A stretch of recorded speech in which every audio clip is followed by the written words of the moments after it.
Sophie Davant, qui présentera le 36e week-end du Téléthon début décembre, se souvient d'un moment particulièrement bouleversant lors d'une précédente édition. Un souvenir inoubliable. Sophie Davant sera à l'animation de la 36e édition du Téléthon, les 2 et 3 décembre prochains, aux côtés de Nagui, mais aussi de Cyril Ferraud ou encore Samuel Etienne.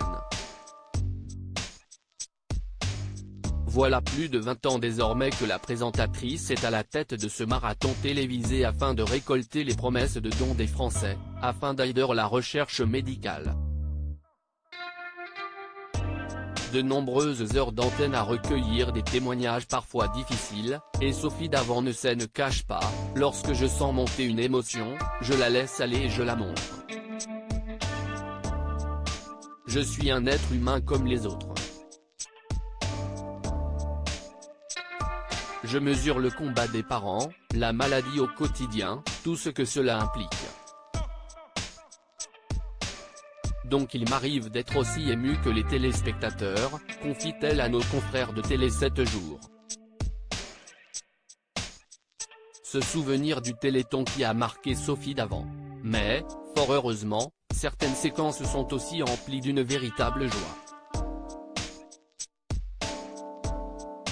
Il y a eu un « moment » qui m'a bouleversé, se souvient Sophie Davant avant d'expliquer, vous savez, pour qu'un programme de recherche puisse être lancé, il faut qu'il y ait au moins 10 cas similaires en France.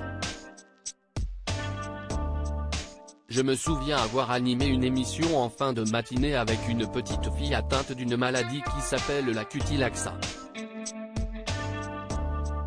CIST, une maladie qui provoque un vieillissement précoce. Il y avait, me semble-t-il, 8 cas répertoriés jusque-là et pendant l'émission, 2 personnes qui présentaient les mêmes symptômes se sont manifestées. À la fin de l'émission, nous avions les 10 cas et donc la promesse d'un programme de recherche. Tout le monde était en larmes en plateau, assure la présentatrice d'affaires conclue. Kev Adams, parrain du Téléthon 2022, des instants émouvants que Kev Adams aura très certainement l'occasion de vivre à son tour. L'humoriste est effectivement le parrain de cette 36e édition, comme Thomas Soto et Julia Vignali l'avaient révélé il y a quelques semaines sur le plateau de Télématin. Je vais donner le meilleur de moi-même pour porter ce combat des familles qui me tient à cœur et je compte sur chacun pour être à mes côtés. Ensemble, on ne lâchera rien pour donner aux chercheurs les moyens d'aller encore plus vite et de remporter des nouvelles victoires, avait alors promis le comédien. À lire aussi, vous êtes particulièrement belle, Sophie Davant gentiment draguée en direct au Téléthon.